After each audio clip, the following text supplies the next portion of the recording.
بسم الله الرحمن الرحيم. الحمد لله رب العالمين الرحمن الرحيم مالك يوم الدين إياك نعبد وإياك نستعين اهدنا الصراط المستقيم صراط الذين أنعمت عليهم غير المغضوب عليهم ولا الضالين آمين. والصلاة والسلام على رسول الله وعلى آله وصحبه ومن تبعه ونصره ووالاه. ربنا زدنا علما وارزقنا فهما وحكمة. Seterusnya kita bincang tentang ajaran sesat yang bernama Al-Musyabbihah.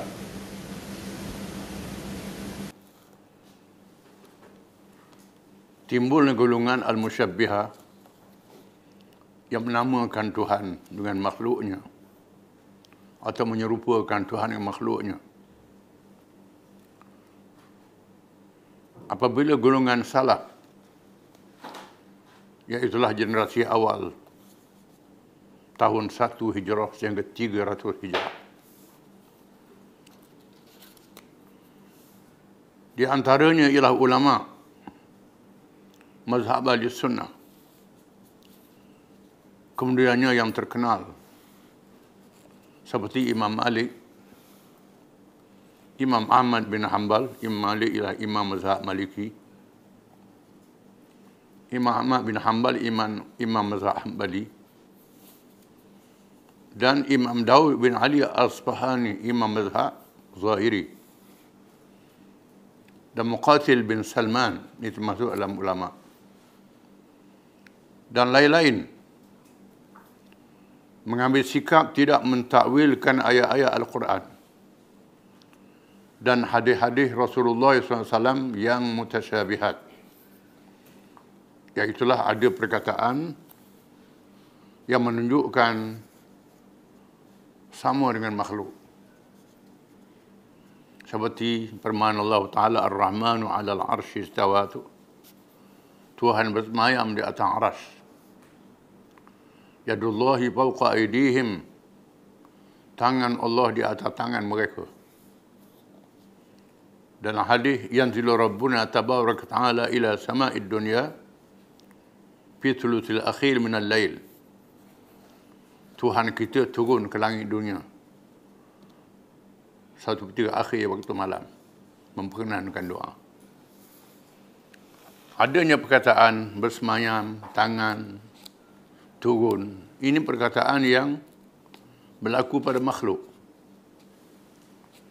Menimbulkan kekeliruan di kalangan orang awam. Sikap generasi awal, golongan salaf, tidak mentakwilkan ayat ini dengan menyerah kepada Allah dan menegaskan Allah tidak sama dengan makhluknya. Laisa kamitslihi syai'. Allah Ta'ala tidak sama dengan sesuatu pun. Yang disebut oleh Asy'ariyah dengan mukhalafatuhu ta'ala lil hawadis. Allah Ta'ala tidak sama dengan yang baru, dengan makhluk. Perkataan itu tak boleh disamakan dengan makhluknya. Tangan Tuhan, Tuhan bersemayam, bukan macam raja bersemayam. Bersemayamlah.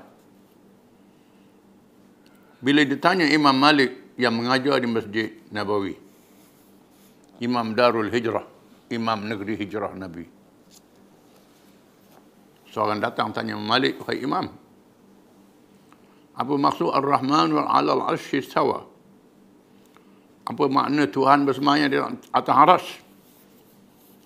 Kata Imam Malik, "Al-istiwa'ul ma'lum wal kaifu majhul wal imanu bihi wajib wa su'alu anhu bid'ah." Bersemayam itu diketahui makna bersemayam. Bersemayamlah. Bersemayam. Tuhan bersemayam di atas singgatannya. Wal kaifu majhul. Bagaimana dia bersemayam, kita tak tahu. Kita tak tahu. Bersemayam tak sama dengan makhluknya. Wal imanu bihi wajib. Wajib beriman dengannya. Kita wajib beriman. Tuhan bersemayam tidak sama makhluknya. Wasu'alu anhu bid'ah.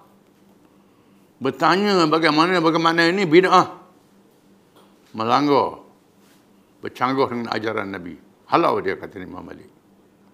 Pakai keras. Inilah pandangan ulama salaf, di antaranya ialah ulama-ulama mazhab. Termasuk bukan sahaja Imam Malik, Imam Ahmad, termasuk Imam Abu Hanifah, Imam Syafi'i dan lain-lain. Mereka tidak mentakwilkan ayat Quran. Itu pandangan. Seperti sikap yang diambil di zaman Rasulullah SAW, para sahabat radhiyallahu anhum dan tabi'in rahimahumullah. Mereka menyerahkannya kepada Allah. Dia sahaja yang mengetahui hakikat maknanya. Dan beriktikad bahawa Allah itu tidak sekali-kali sama dengan makhluk. Laisa kamitslihi syai'. Tidak sepertinya sesuatu pun. Atau mukhalafatuhu ta'ala lil hawadis. Allah Ta'ala menyalahi, tidak sama dengan yang baru. Berbeza dengan ulama khalaf, ulama generasi kemudian. Selepas abad yang ketiga Hijrah. Di zaman Abbasiyah, di zaman berlakunya gerakan penterjemahan yang disebut dulu. Diterjemahkan buku-buku dalam bahasa asing dan dalam bahasa Arab. Pada awalnya mereka menterjemahkan buku sains dan teknologi. Buku hisab, buku ilmu falak, ilmu pertanian, ilmu perubatan. Yang diambil dari bangsa-bangsa lain, diterjemah dalam bahasa Arab. Itu tak ada masalah. Tetapi berterjemah buku-buku falsafah. Menggunakan akal, kaedah menggunakan akal. Di antara menciptakan ilmu mantik, ilmu logik. Ilmu mantik, ilmu logik. Ada ilmu mantik, pakai akal. Menyebabkan timbulnya mazhab-mazhab yang pakai akal. Seperti Mu'tazilah, Jabariyah. Termasuk kumpulan musyabbihah. Yang menyamakan Tuhan dengan makhluknya yang kita baca ni. Jadi sesat. Nak lawan puak-puak yang sesat ni, kalau pakai totok begitu, mata bersemayam lah. Nak lawan macam mana? Habis itu ialah gocoh jawab lepas pada tu. Mesti berhujah. Maka timbulnya ulama khalaf di kalangan Asy'ariyah dan Maturidiyah yang mengambil sikap mentakwilkannya mengikut ilmu al-balaghah, ilmu bahasa Arab. Dengan makna yang lain berasal, seperti perkataan itu yang dipikirkan menasabah. Menurut akal dan bahasa Arab yang tinggi dari segi adab Arabi, sastra Arab. Di mana Al-Quran adalah bermukjizat. Quran mukjizat. Mukjizat sastra. Bukan mukjizat ilmu yang lain, termasuk ilmu sastra, ilmu bahasa. Di sana ada perkataan-perkataan yang zahirnya begitu, tetapi maknanya tujuan lain. Contohnya, dalam ilmu balaghah, kita bandingkan seorang Muhammad berani macam singa. Muhammad macam singa, bukan Muhammad tu binatang. Macam singa, dengan makna dia berani. Macam seekor singa, dia buat perbandingan. Jadi perkataan singa di situ bukan Muhammad tu binatang singa, tidak. Muhammad dia berani. Macam singa. Itu contoh dalam bahasa Arab. Contohnya, dalam Quran menyebut wa man kana fi hadi ama fa huwa fil akhdi ama wa adallu sabila. Barang siapa yang datang dunia ni buta, di akhirat buta juga dan sesat jalan. Yang makna orang buta atas dunia ni bangkit kiamat buta jugalah. Seksanya dia padahal dia semayang. Dia beriman. Macam mana begitu? Oleh itu maka makna buta di sini ialah dengan makna buta hati.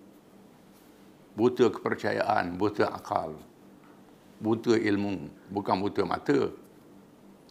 Itu ada dalam Quran.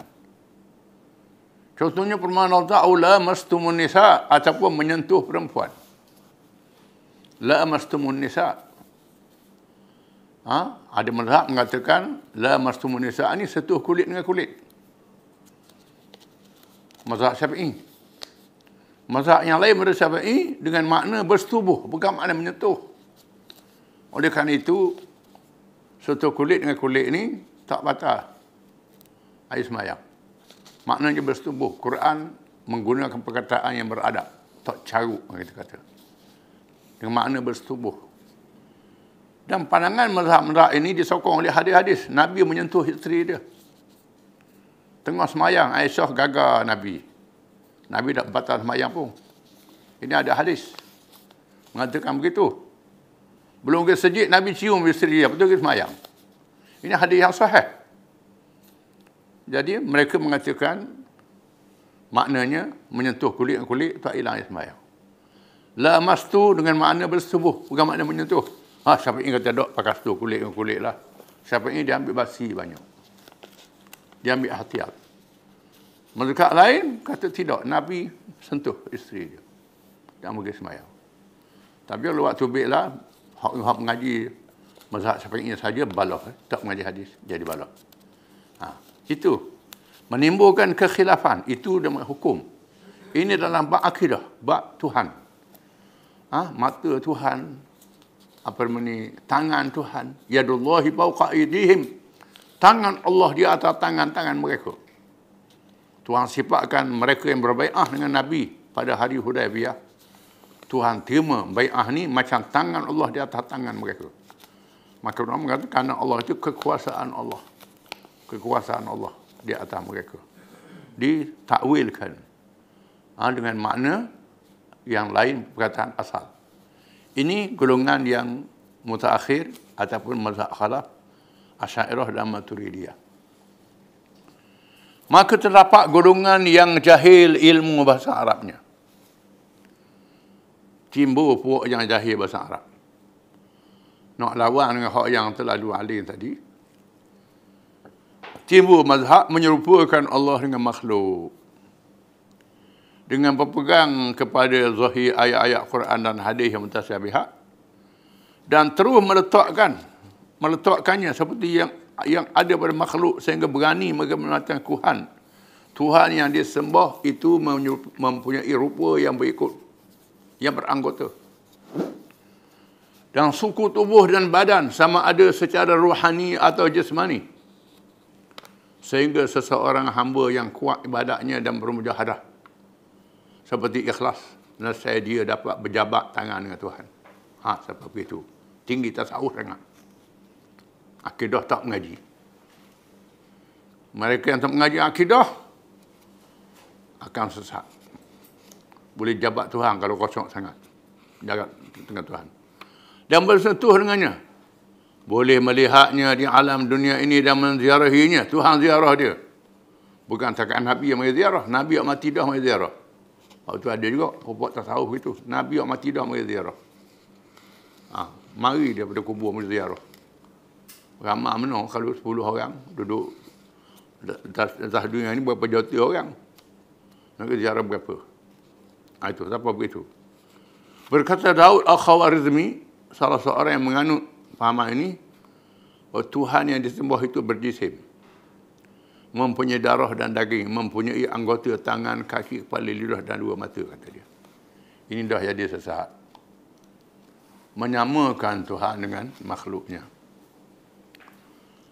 Mereka menguatkan hujah-hujah dan dalil-dalil mereka kepada hadis-hadis maudhu' yang sengaja direka dan menyandarkannya pada Rasulullah SAW. Rasulullah kata gitu. Padahal kebanyakannya diambil daripada orang-orang Yahudi yang menganut fahamannya seperti ini juga. Ini fahaman orang Yahudi. Yahudi dalam Quran sebut, mitok Nabi Musa, ij'al lana alihah kama lahum alihah. Mitok, wahai Musa, mitoklah Tuhan, buat Tuhan cokoh depan kita. Macam kau layan ada Tuhan nampak cokoh boleh sembuh. Kita gitu jugalah. Orang Yahudi minta Nabi Musa. Nabi Musa murka, marah Nabi Musa. Dan Tuhan panah peti sampai mati. Ada satu riwayatnya. Satu kaum Bani Israel minta nak tengok Tuhan. Ini pengaruh agama Yahudi. Golongan musyabbihah itu terbahagi pada dua jenis. Ada dua jenis.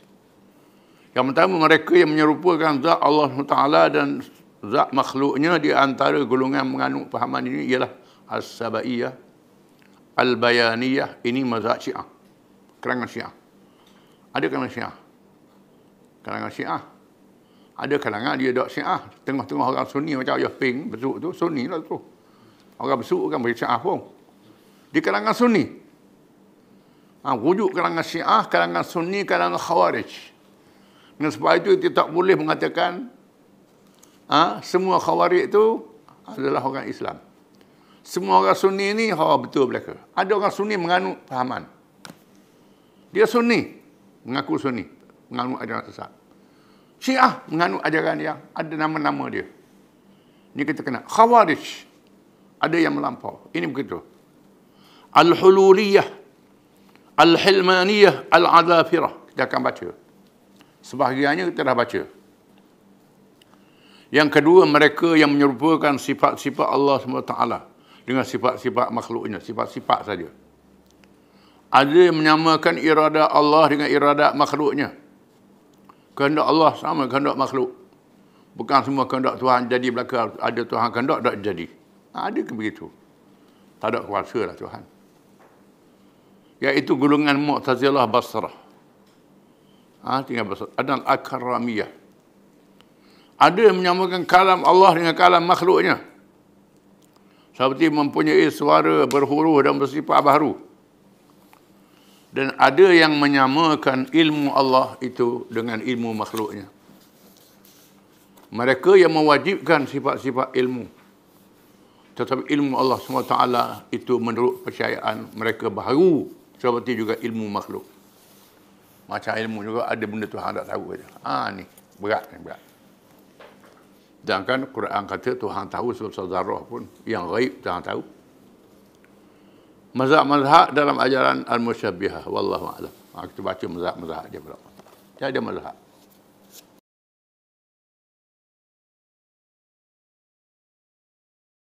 Bismillahirrahmanirrahim. Operasi ketenteraan dan penyerahan diri kepada Islam. Setelah berjaya membuka Makkah kepada Islam, berkuasa dan memerintah, dan melumpuhkan jahiliyah Arab, dan tiba di Madinah yang tercinta di akhir bulan Zulkaidah, masuk tahun ke-9 Hijrah. Dakwah menyebarkan Islam dalam kalangan saki-baki kabilah Arab tetap diteruskan. Walaupun sudah berjaya di Mekah,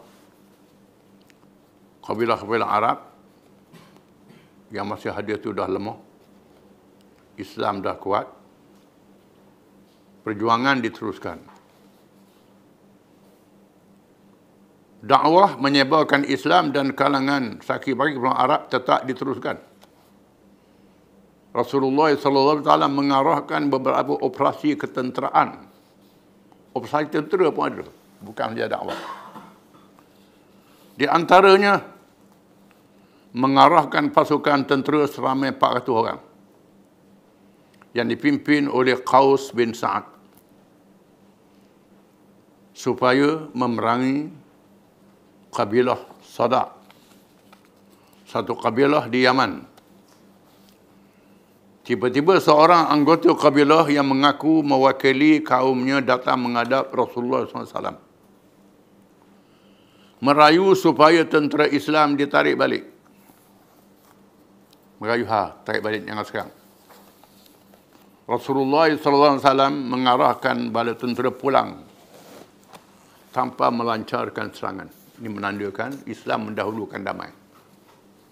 Firman Allah Ta'ala, wa in janahu lis-salmi fajnah laha wa tawakkal 'ala Allah. Sedang-sedang kamu berperang, tiba-tiba musuh hajak berdamai. Berdamai. dan bertawakal kepada Allah, menunjukkan Islam mendahulukan perdamaian. Kabilah Sadak menghantar rombongan seramai 15 orang. Mereka menjadi tetamu Sa'ad bin Ubadah radhiyallahu an, pemimpin Ansar. Kemudiannya menghadap Rasulullah SAW untuk ikrar Islam dan bai'ah. Masuk Islam dan bai'ah janji setia. Mereka pulang dan menyebarkan Islam dengan berjaya dalam kalangan kabilah. Sebab kabilah lain yang dekat. Apabila Rasulullah SAW menunaikan haji wada', selamat tinggal, haji akhir, lepas Nabi wafat, jangan baca kemudian. Kabilah ini menghantar 100 orang untuk menyertainya. Dia terwakil 100 orang. Islam sungguh buat ini. Rasulullah mengutuskan Bishr bin Sufyan Al-Adawi supaya memungut zakat daripada perkampungan Bani Ka'ab, daripada kabilah Khuza'ah. Tiba-tiba dihalang dan diganggu oleh Bani Tamim yang tinggal berhampiran. Lalu Rasulullah SAW menghantar pasukan tentera seramai 50 orang. Dalam kalangan Arab Badawi yang dipimpin oleh Uyainah bin Hisn. Ini pemimpin Badawi ini. Waktu timur uta banyak. Waktu Hunain. Nabi berhadiah uta 100 ekor. Pasukan ini melancarkan serangan dan menawan beberapa tawanan yang dibawa pulang ke Madinah. Hebat. Berperang, sanggup perang. Masuk Islam. Dapat usaha masuk Islam, dijinakkan hati dia. Bawa pulang tawanan. Bani Tamim akhirnya menghantar rombongan yang dianggotai oleh di antaranya Atarid bin Hajib, Zabarkhan bin Badur, dan Ammar bin Ahtam. Mereka merayu agar dibebaskan tawanan. Lalu dibebaskan. Merayu minta tawanan dibebas. Nabi bebas. Islam menggalakkan. Bebas. Mengikut satu riwayat, kedatangan rombongan ini menjadi sebab turunnya ayat-ayat permulaan surah Al-Hujurat. Apabila mereka memanggil Rasulullah SAW dengan menyebut nama, Hai Muhammad, Hai Muhammad. Tak panggil Rasulullah, tak beradab. Dengan suara yang lantang. Perangai orang Badui. Hei Muhammad panggil. Nabi duduk di rumah. Lalu Allah menurunkan firman-Nya, Innal ladzina yunadunaka min wara'il hujurati aktsaruhum la ya'qilun. Walau annahum sabaru hatta tarja ilaihim lakana khairan lahum. Wallahu ghafurur rahim. Surah Al-Hujurat ayat 4 hingga 5. Sesungguhnya mereka yang memanggilmu di balik dinding, kebanyakan mereka tidak berakal. Dan kalaulah mereka bersabar sehingga engkau keluar menemui mereka, adalah lebih baik kepada mereka. Sesungguhnya Allah itu Maha Pengampun lagi Maha Penyayang. Allah Ta'ala ampunkan mereka, walaupun mereka berkasar terhadap Nabi SAW. Mengikut satu riwayat yang lain, berlakunya pertandingan syair dan pidato. Apabila Hajib bin Atarid, pemidatu mereka, menyampaikan ucapan berbangga dengan kebolehannya, berpidato dan bermegah dengan kabilah dan keturunan. Belawan besar. Dia terkenal dengan bijak pidato. Bangun ahli pidato dia. Namanya Hajib bin Atarid. Bangun menyampaikan ucapan. Berbangga kabilah dan keturunan. Pidatonya ialah Alhamdulillahilladzi lahu alaina al-fadlu wal-man wa huwa ahluhu alladzi ja'alana muluka wa wahaba lana amwalan idhama naf'alu fiha al-ma'ruf wa ja'alna a'za ahli al-mashriq wa aktsarahu 'adadan wa aysarahu 'uddatan faman masunna fin nas wa wala fadluhum faman fakharna falya'dud mislama adadna walau nasha'u la aktarna al-kalam walakinna nahya min al-ikthar fima a'tana wa inna na'rifu bidzalik aqulu hadha li an ta'tu bimithli qawlina wa amrun afdalu min amrina. Ini ucapan dia. Makna dia, segala puji bagi Allah Puji Allah. Yang memiliki kurnia yang melimpah kepada kami. Ia dah masuk Islam. Ialah yang berhak menjadikan kami raja-raja. Berbangga dengan kabilah dia. Mengurniakan kepada kami harta yang banyak. Kami lakukan padanya perkara yang baik dan ia telah menjadikan kami semulia-mulia penduduk timur. Yang paling banyak bilangannya, yang paling mudah persediaannya. Maka siapakah yang seperti kami dalam kalangan manusia? Maka sesiapa yang ingin menunjukkan megahnya kepada kami, maka sila bilangkan jumlah pengikut lebih ramai daripada kami. Dia duduk situ tak tahu orang lain yang mahu pada dia. Kalau kami mahu, nescaya kami bercakap lebih banyak, tetapi kami mahu untuk bercakap. Kami malu untuk bercakap banyak. Saya mengucapkan ucapan saya ini supaya mereka boleh berucap seperti kami dan perkara yang lebih daripada kami. Ucapan dia. Lalu Nabi SAW meminta Qis bin Shammash radhiyallahu anhu, pemidatu Khazraj, orang Madinah, dalam kalangan Ansar, berdiri menyampaikan ucapan balas dengan bersabda, "Qum fa'ajibir rajul fi khutbatih." Nabi kata, bangun dan jawabkan ucapan orang ini. Nabi kata, bangun ucap. Nabi dah ucap, suruh orang dia. Suruh Qis bin Shammash ucap. Qis sedang bangun menyampaikan pidatonya. Alhamdulillahilladzi as-samawati wal ardu khalaqah qada fihinna amrah wa wasi'a kursiyyuhu ilmah wa lam yakun syai'un qattu illa min fadlih thumma kana min qudratihi an ja'alana mulukan wastafa min khiratihi rasulan akramahu nasaba wa asdaqahu haditha wa afdalahu hasaba fa anzal alayhi kitaban وَأْتَمَنْهُ عَلَى خَلْقِهِ فَكَانَ خَيْرَةَ اللَّهِ مِنَ الْعَالَمِينَ ثُمَّ دَعَا النَّاسَ إِلَى الْإِيمَانِ بِهِ فَآمَنَ بِرَسُولِ اللَّهِ الْمُهَاجِرُونَ مِنْ قَوْمِهِ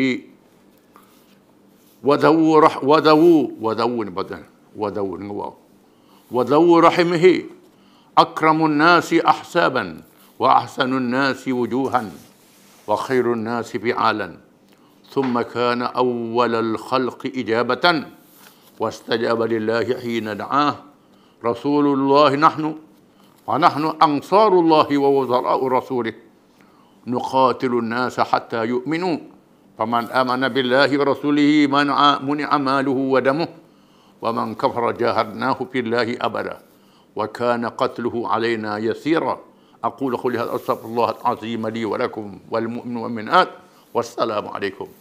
Ucapan. Tengok mana hebat. Mana segala puji bagi Allah, segala langit dan bumi dia yang menciptanya. Dia menentukan kepadanya perintahnya, melimpahi kursinya oleh ilmunya. Kemudian sesungguhnya di antara kurnia Allah itu menjadikan kita raja-raja. Dia memilih dalam kalangan makhluknya akan Rasulnya orang yang paling mulia keturunannya, paling benar percakapannya, paling mempunyai kelebihan pangkatnya. Lalu dia menurunkan kepadanya akan kitabnya Al-Quran, memberi amanah menyampaikannya kepada makhluknya. Ia adalah pilihan Allah dalam kalangan seluruh alam. Kemudian dia menyeru manusia agar beriman kepada Allah. Maka beriman kepadanya kalangan muhajirin, kaumnya dan keluarganya. Manusia paling mulia kedudukan dan paling baik menjadi pemimpin. Paling baik tingkah laku. Seterusnya terulung menyahut seruan apabila Rasulullah SAW mengajak menegakkan Islam dan mempertahankan, ialah kami golongan Ansar Allah, penolong-penolong bagi menegakkan agama Allah. Kami memerangi orang-orang yang menentangnya sehingga mereka beriman. Maka sesiapa yang beriman kepada Allah dan Rasulnya, terpeliharalah harta dan darahnya. Dan sesiapa yang mendiamkan diri tidak menyahut seruan kepada agama Allah, kami berjihad menghadapinya kerana menegakkan agama Allah, memeranginya sehingga mudah sahaja kepada kami. Saya menyampaikan ucapan saya dan memohon keampunan Allah yang Maha Besar untuk muslimin dan muslimat. Wassalamualaikum. Ini ucapan. wakil Islam. Rasulullah SAW membuka gelanggang pertarungan pidato dengan kekuatan hujah untuk mengajar kaum jahiliah yang bermegah dengan keturunan, pangkat dan harta. Menegaskan bahawa ukuran martabat manusia itu dengan iman, amal soleh dan takwa. Akhirnya Az-Zabarqan, salah seorang pemimpin mereka, membuat pengakuan ahli pidato mereka lebih baik daripada ahli pidato kita. Mengaku penyair mereka juga lebih baik dan kata-kata mereka lebih indah. Rasulullah SAW memberi harta bahagian mu'allaf kepada mereka. Beri hadiah. Hak kalah beri hadiah. Kita beri hadiah kat mana? Beri hadiah kat kalah. Kita beri hadiah pada kabilah ni. Jika diamati secara mendalam daripada kedua-dua ucapan tersebut, terserlah perbezaan fikrah di antara kedua belah pihak kerana dipengaruhi oleh persekitaran yang berbeza pula. Khutbah yang pertama dipengaruhi oleh suasana masyarakat Badawi yang tertutup mengikut cara masyarakat Madani. Dia tak berhubung dengan orang, masyarakat yang tak bertamadun. Madani ni yang bertamadun, yang beragama dan berilmu, yang maju, menuju kemajuan. Perlunya hubungan di antara individu dan masyarakat. Bukan saja individu dengan individu. Perlunya ikatan kebijaksanaan, keadilan dan ilmu pengetahuan yang menghasilkan tolong-menolong di antara sama lain dengan hidayah daripada Allah. Ini makna masyarakat Madani. Di mana masyarakat Badawi terkongkong daripada hubungan menyeluruh dan terkurung dengan kepentingan yang jumut. Jumut ni beku tak juga. Terkongkong menyekak katok bawah purung. Sehingga terlindung daripada mendapat cahaya hidayah. Walaupun menyebut Tuhan sekali-sekala, sebut Tuhan juga sekali-sekala. Maka terkongkong dengan budaya bermegah dengan harta, pangkat dan kekuatan senjata semata-mata. Sehingga bermati-matian membeli kufur, menolak iman, menukar petunjuk dengan kesesatan, menunjukkan kebodohan, menolak kebijaksanaan. Adapun pemimpin Datu Islam dengan uslubnya yang menawan, menarik kepercayaan kepada Allah dengan cara yang betul, sebenarnya semesta alam. Bukan sekadar sebutan lidah dan bibir. Rasulullah SAW yang membawa risalahnya bukan sembarangan. Para sahabatnya pula beriman dengan ikhlas sehingga rela berkorban bersamanya. Bukannya kerana sebab-sebab duniawi. Kelahiran mereka menjadi penyelamat bukan seperti yang difahamkan oleh mereka yang jahil. Seterusnya mengajar cara kebijaksanaan yang ada pada diri hendaklah dilaksanakan dengan betul, dengan menjaga sebaik-baiknya hubungan dengan Allah, diri sendiri dan sesama manusia yang hidup bermasyarakat. Kalau tidak, maka harta dan pangkat tidak berguna. Tak berguna harta kalau tak ada faedah. Macam hak yang kaya-kaya, negara yang kaya-kaya, banyak minyak, banyak apa. Akhirnya khutbah yang diucap berjaya memecahkan kebuntuan fikrah untuk mendapat hidayah. Sehingga hati Badui yang kerah itu dapat dilembutkan, menghilangkan takabur iblis, sehingga menyerah kalah dan menerima hakikat bersama Islam. Terima hakikat masuk Islam. Masuk Islam. Ini satu kabilah. Kemudian Rasulullah memutuskan Al-Walid bin Uqbah bin Abi Mu'aid supaya memungut zakat di kampung Bani Mustalik. Mereka, ia penduduk kampung Bani Mustalik, keluar selama 20 orang. Dengan lengkap bersenjata. Ini seperti lain. Bersama unta zakat untuk menyambut kedatangannya. Mereka mari nak sambut orang datang. Dengan lembing. Orang ulu kan. Orang ulu ni selit parang di pinggang. Kalau tempat kita ni. Sama dulu. Dia selit keris, selit apa. Dia bawa nak beri unta zakat. Tiba-tiba Al-Walid salah sangka kerana pemusuhan yang berlaku di zaman jahiliah. Dia masuk Islam dah, tapi duk ingat zaman jahiliah lagi. Orang nak bunuh dia. Dia sangkanya datang untuk menyerang, lalu dia pulang ke Madinah. Melaporkan kepada Rasulullah SAW. Maka dia arahkan pasukan tentera yang diketuai Khalid bin Al-Walid radhiyallahu anhu untuk menyerang. Pasukan tentera yang ditugaskan itu keluar malam dan merancang untuk menyerang di waktu subuh. Tiba-tiba mendengar azan subuh dilaungkan di tempat tersebut. Menandakan mereka tetap beriman. Dengar bang subuh macam mana ni? Nak serang macam mana bang subuh? Ya, dia kata orang ni tipu. Bang subuh ni. Bang subuh ni bukan sebarangan maya subuh ni. Kalau orang calang-calang tak maya subuh. Ni bang subuh. Islam lagi. Khalid membatalkan arahan menyerang dan pulang ke Madinah. Melaporkan kepada Rasulullah SAW, menurunkan firman-Nya. Allah menurunkan firman-Nya, ya ayyuhalladzina amanu in ja'akum fasiqun binaba'in fatabayyanu an tusibu qauman bijahalatin fatusbihu ala ma fa'altum nadimin. Wahai orang yang beriman, jika datang kepadamu oleh orang yang fasik membawa berita, maka hendaklah diteliti terlebih dahulu agar kamu tidak bertindak terhadap suatu kaum secara jahil, lalu kamu menjadi orang-orang yang menyesal. Tuhan kata bila siapa berita kena teliti. Ayat dan sebab nuzulnya menjadi pengajaran berumat Islam supaya berhati-hati menerima maklumat. Dan berita dari pihak yang fasik atau yang tidak jelas sifatnya agar tidak dipengaruhi oleh perbohongan dan fitnah yang merosakkan fahaman atau tanggapan. Apalagi zaman kita ni, zaman banyak sangat fasik. Media-media yang menyiarkan semua hak baik, hak jahat, hak kufur, hak sesat, siap mereka. Ucap kadut. Sebab itu bila ada berita, jangan kita telan terus. Kena tabayun. Ayat ni memberi pengajaran. Mesti tabayun. Tabayun kena selidik. Kena lihat dulu. Betul tak betul berita tu. Kena hati-hati. Pasukan yang diketuai oleh Alqamah bin Mujaziz yang ditugaskan untuk menghadapi kumpulan dari Habasyah. Ini kumpulan pasukan lain. Pasukan, Nabi dapat maklumat, ada satu bala tentu daripada Habasyah. Habasyah ni sebelah Afrika. Yang mendarat di Jeddah. Mendarat di Jeddah. Kedatangan mereka begitu meragukan dan menunjukkan tanda permusuhan. Apabila menyadari kedatangan tentera Islam, mereka melarikan diri ke sebuah pulau di Laut Merah. Oleh kerana pada masa itu belum lagi wujud tentera laut yang dapat mengejar musuh di laut, maka tentera Islam berpatah balik ke Madinah.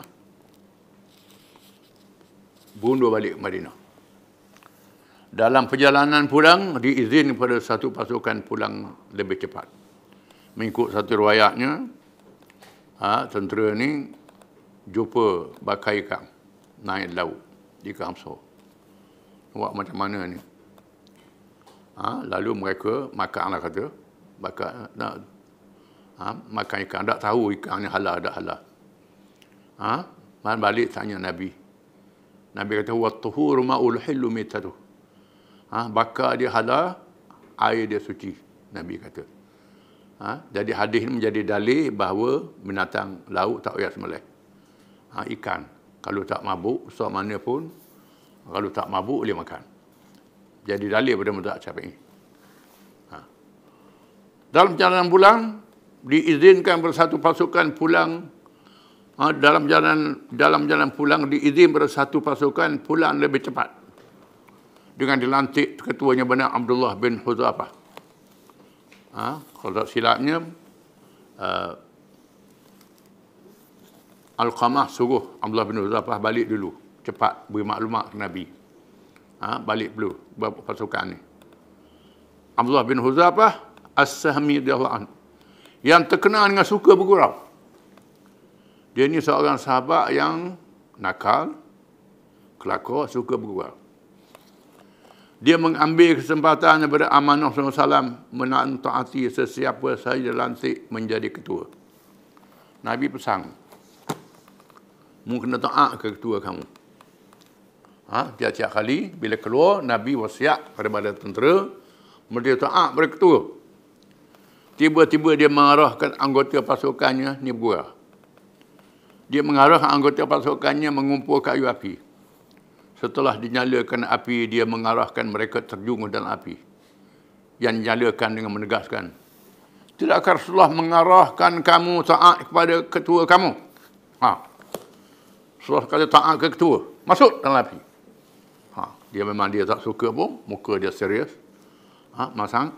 Mereka memandang antara satu sama lain dan ada yang berkata, sesungguhnya kita bersama Rasulullah untuk melarikan diri daripada dibakar ke dalam api neraka.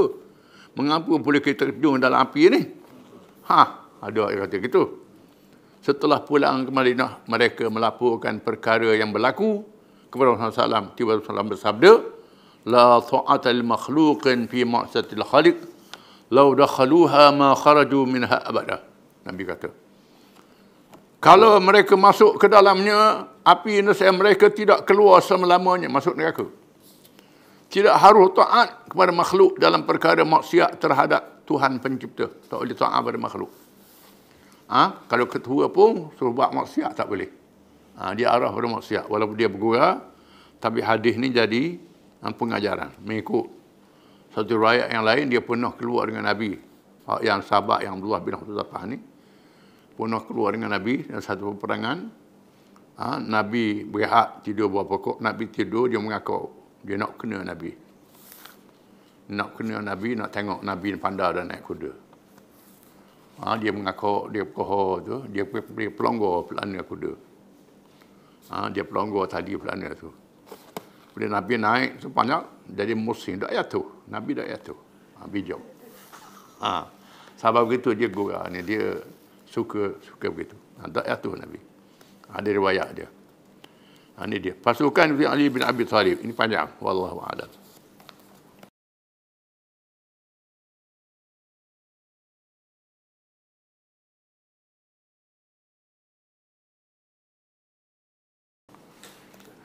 أعوذ بالله من الشيطان الرجيم بسم الله الرحمن الرحيم ألف لام ميم الله لا إله إلا هو الحي القيوم نزل عليك الكتاب بالحق مصدقا لما بين يديه وأنزل التوراة والإنجيل من قبل هدى للناس وأنزل الفرقان إن الذين كفروا بآيات الله لهم عذاب شديد والله عزيز ذو انتقام.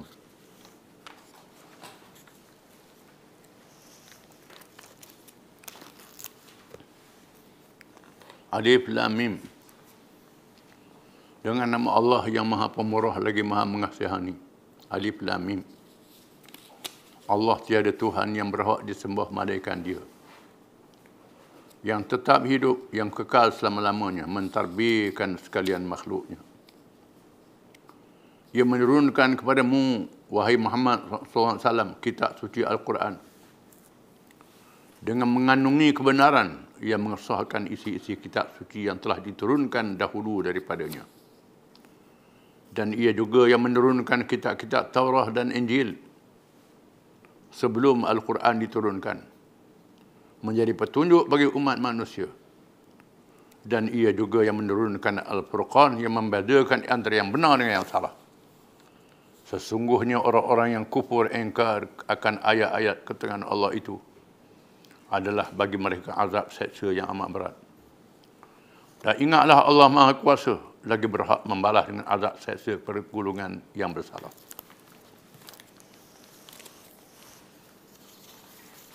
Ayat-ayat yang dibaca ini permulaan surah Al-Imran. Kita akan tafsirkan surah Al-Imran. Surah Al-Imran termasuk dalam surah-surah yang panjang dalam Quran. Di samping surah Al-Baqarah yang tertafsir dulu, surah Al-Imran, surah yang panjang, yang panjang-panjang. Termasuk dalam surah Madaniyah. Surah yang diturunkan di Madinah setelah tegaknya negara yang berdaulat di Madinah Munawwarah. Surah yang banyak menyatakan di dalamnya hukum-hukum syariat, melaksanakan pemerintahan negara dan hidup bermasyarakat. Di samping menyatakan perkara akidah. Terkandung dalam surah ini dua rukun yang penting daripada rukun agama. Yang pertama, rukun akidah. Rukun beriman. Merupakan perkara yang penting yang menentukan sah dan tidak sahnya amal kita. dengan ditegakkan dalil-dalil dan hujah-hujah berkait dengan keesaan Allah Subhanahu wa taala. Yang kedua, rukun syariat, khususnya berkait dengan peperangan dan jihad fisabilillah, disebut dalam surah ini. Dalam bahagian yang pertama, ayat-ayat mensabitkan keesaan Allah, kenabian dan kerasulan yang diutus oleh Allah. Benarnya Al-Quran menolak kekeliruan golongan ahli kitab terhadap Islam dan terhadap kerasulan Nabi Muhammad sallallahu alaihi wasallam. Kalau dalam surah Al-Baqarah dahulu banyak menceritakan tentang kumpulan ahli kitab orang-orang Yahudi. Ahli kitab ini ada dua, yang pertama Yahudi, yang kedua Kristian. Surah Al-Baqarah banyak menceritakan tentang orang Yahudi. Ada surah Imran ni banyak menceritakan tentang orang Kristian. Tentang Yahudi banyak disebut dalam surah Al-Baqarah. Al-Imran menceritakan penyelewengan orang-orang Kristian. Bukan sahaja mereka salah dalam kepercayaan pada Tuhan, membohongi kerasulan Nabi Muhammad sallallahu alaihi wasallam. Mereka juga salah akidah terhadap Nabi Isa alaihi salam, dengan menganggap Nabi Isa itu sebagai Tuhan, anak Tuhan, Maryam itu isteri Tuhan. Tiga dalam satu, satu dalam tiga. Mereka pun tak faham nak tafsirkannya. Surah Al-Imran memberi jawapan kepada orang Kristian yang salah akidah mereka. Diturunkan khusus kepada orang Kristian Najran yang datang menghadap Nabi SAW, yang kata baca kisahnya. Di mana dia datang rombongan jumpa Nabi. Siapa masa nak semayang, cara Kristian dan lebih benar dia semayang dalam masjid. Ini kelonggaran. Semayang, caramu. Dia semayang dalam masjid. Lepas tu dengar balik, berhujah balik. Allah Ta'ala turunkan surah Al-Imran untuk menjawab. Kemudian mencabar, bermubahalah. Bermubahalah dengan makna Tuhan tu laknat pada siapa yang bohong. Kita akan baca. Lalu mereka takut nak membalas. Dia tahu Nabi ini betul sungguh. Ini bahagian pertama. Bahagian kedua dan menceritakan tentang hukum syariat berkait dengan kewajipan haji, jihad, riba dan hukum mereka yang tidak memberi zakat. Secara panjang menerangkan tentang peristiwa Badar dan peristiwa Uhud. Peristiwa Badar yang memberi kemenangan kepada Islam. Dalam keadaan orang Islam jumlahnya sedikit, musuh lebih ramai, Allah memberi kemenangan dan pertolongannya. Perang Uhud pula dalam keadaan orang Islam lebih ramai pada perang Badar. Nabi menyusun satu strategi yang sangat baik dalam perang Uhud. Strategi yang pintar dan bijak. Ada pasukan berkuda, markah besar, sayap kanan, sayap kiri, barisan depan, kaki, semua ada macam pasukan bola disusunnya. Dan ada pasukan pengawas duduk atas bukit. Tiba-tiba ketua pasukan, bukan ketua, pengikut-pengikut tak ikut arahan ketua yang ditugaskan. Lalu Allah mengajar mereka dalam perang Uhud. Perang yang menguji orang Islam, perang Uhud ni, memisahkan di antara orang yang beriman dengan orang yang munafik. Banyak pengedaran berkait dengan rahsia jihad fisabilillah dan ditutup dengan satu penutupan yang sangat menarik kepada orang yang berjihad pada jalan Allah. Ya ayyuhallazina amanu sabiru wasabiru warabitu wattaqullaha la'allakum tuflihun. Wahai orang yang beriman, bersabarlah kamu dan menghadapi ujian dalam diri kamu sendiri. Dan bersabarlah kamu dalam menghadapi ujian daripada musuh kamu, lawan kamu. Warabitu, dan bertugaslah kamu di mana kamu diletakkan. Jangan lari daripada tugas. Ribat. Ribat yaumin fi sabilillah khairu minad dunya wa ma fiha. Bertugas satu hari dalam perjuangan menegakkan Islam lebih baik pada dunia dan segala isinya. Kelebihannya. Wattaqullah, dan bertakwa kepada Allah. Dalam berjihad bertakwa kepada Allah. Taat kepada Allah. La'allakum tuflihun, supaya kamu menang. Menang dalam perjuangan menentang musuh dan menang di hari akhirat. Kemenangan yang paling besar. Itu penutup pada surah ini. Firman Allah Ta'ala, Alif Lam Mim. Dimulakan dengan huruf Alif Lam Mim. Yang telah diterangkan dahulu, ada ulama yang serah pada Allah Ta'ala. Ada ulama menafsirkan alif ada makna, lam ada makna, yang ada sudah ditafsir dalam surah Al-Baqarah. Allahu la ilaha illa huwal hayyul qayyum. Allah yang tidak ada Tuhan malaikat dia. Perkataan Allah satu perkataan yang tak boleh terjemah dalam bahasa lain. Kerana Allah ni makna dia seluruh al-asmaul husna. Dulu perkataan Allah. Dia saja Tuhan yang layak disembah. Tuhan yang bersifat dengan sifat-sifat kesempurnaan, yang bernama dengan nama-nama yang baik. Itu perkataan Allah. Dikenali lafzul jalalah, lafaz yang sangat besar. Walaupun orang kafir sebut Allah, tapi tak siapa maksud dia. Kita orang Islam saja. Dia sebut Allah, tetapi dia sembah berhala. Dia sembah salib. Dia pakai hukum dia sendiri, tolak hukum Allah Ta'ala. Tak menepati dengan Allah. Kalau Allah ni, mestilah sembah dia saja, pakai hukum dia saja. Tak pakai hukum yang dia tidak izin. Kecuali Allah Ta'ala izin buat hukum. Tak apa. Itu mana Allah. La ilaha illahu, yang tak ada Tuhan lain daripadanya dengan sebenar. Orang boleh buat, boleh reka, itu tak sebenar, salah, sesat. Tuhan yang sebenar Allah saja. Al-Hayyu, yang maha hidup. Yang kekal hidup selama-lamanya, yang tak mati sekali-kali. Yang tak mengantuk, tak tidur. La ta'khudhuhu sinatun wa la naum. Mengantuk pun tak ada, tidur pun tidak. Itu Allah Ta'ala. Orang lain hidup juga, ada masa mengantuk, ada masa tidur, ada masa mati. Pokok ada masa layu, masa subuh. Allah Ta'ala hidup yang sempurna, yang kekal, yang sedia ada, tak ada mula bagi adanya. Al-Qayyum, yang berdiri mentadbir urusan-urusan hambanya dengan sendirinya. Qiyamuhu ta'ala binafsih. Allah Ta'ala tak berhajat pada yang lain. Berdiri dengan sendirinya. Nazzala alaika al-kitaba bil haqq, dia menurunkan kepadamu wahai Muhammad sallallahu alaihi wasallam akan kitab, yakni Al-Quranul Karim, dengan hujah-hujah yang benar, kenyataan-kenyataan yang nyata, yang tepat. Quran adalah kitab yang benar. Tak ada bohong sedikit pun.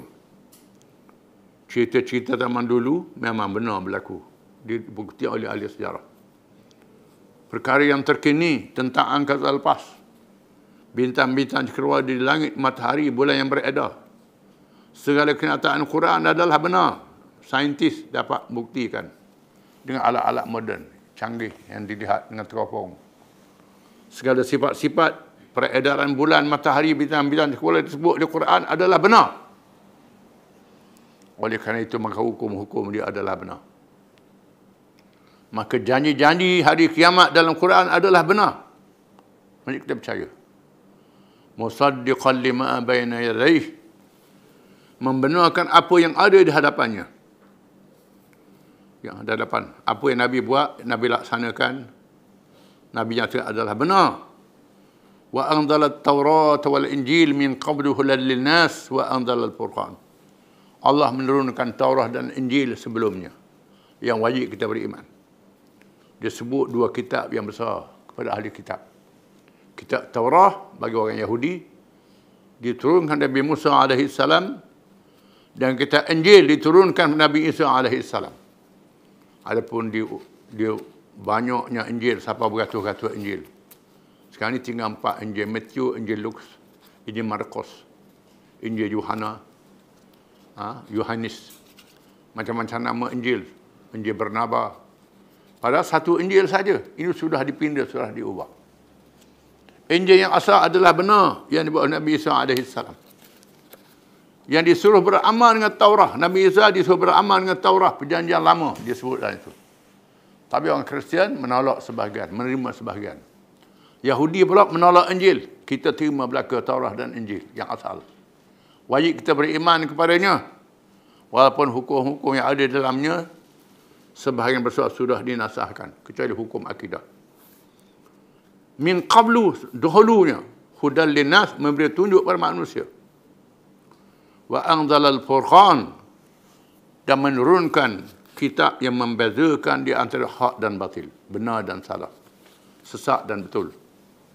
Itu kitab Allah Ta'ala yang memberi hidayah kepada manusia, petunjuk setelah disebut dalam surah Al-Fatihah, ihdinas siratal mustaqim, tunjukkanlah kami jalan yang betul. Disebut surah Al-Baqarah, hudal lil muttaqin, petunjuk bagi mereka yang bertakwa. Hudal linnas, petunjuk kepada manusia. Dahulunya Taurah dan Injil, sekarang Al-Quran. Diturunkan selepas Taurah dan Injil. Kitab Allah yang diturunkan kemudian. Mengekalkan perkara dasar dan rukun, menetapkan hukum syariat. Yang ada yang berubah kerana perubahan masa, situasi dan realiti. Innal ladzina kafaru bi ayatillahi lahum adzabun syadidun wallahu azizun dzuntiqam.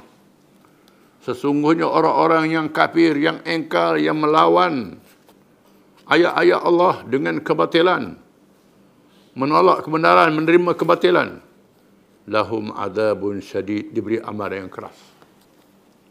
Ke atas mereka azab yang sangat besar, yang sangat dahsyat pada hari akhirat. Wallahu azizun dzuntiqam. Dan Allah itu maha perkasa, tidak ada siapa yang boleh mengalahkan Allah Ta'ala. Aziz yang maha perkasa, tak ada siapa yang boleh mengalahkan Allah Ta'ala. Termasuk kuasa-kuasa besar dunia. Dalam dunia hari ini pun jatuh laksana gugurnya daun kayu satu demi satu. Begitulah kuasa besar dunia. Rom, Parsi jatuh, Jerman, Jepun jatuh, Britain jatuh, Amerika, British jatuh. Semua jatuh. Yang kekalnya kuasa Allah Ta'ala saja. Bahkan orang Islam yang berkuasa pun, bila tinggal Islam, jatuh juga. Yang kekalnya ialah kuasa Allah Ta'ala. Selagi orang Islam ikut petunjuk Quran, maka terus berkuasa. Bila tinggal Quran, jatuh. Tinggal Quran, jatuh. Kerajaan Osmaniyah dulu jatuh kerana meninggalkan Quran. Begitulah kerajaan Abbasiyah jatuh, tinggal Quran. Umayyah jatuh, tinggal Quran. Khulafa Rasyidin dengan matinya khalifah-khalifah. Lain. Zaman Khulafa Rasyidin, zaman orang berpegang dengan Quran. Habis zaman itu dengan matinya Khulafa Rasyidin. Adapun jatuhnya Umayyah, jatuhnya Abbasiyah dengan sebab meninggalkan Islam. Begitulah keadaannya kemudian. Allah Ta'ala Maha perkasa, tak ada siapa yang mengalahkan. Dzuntiqam, yang maha membalas. Siapa yang derhaka, Allah Ta'ala balas. Dengan balasan yang adil hisab pada hari kiamat kelak. Tak boleh elok dia berbalasan Allah Ta'ala. Wallahu a'lam.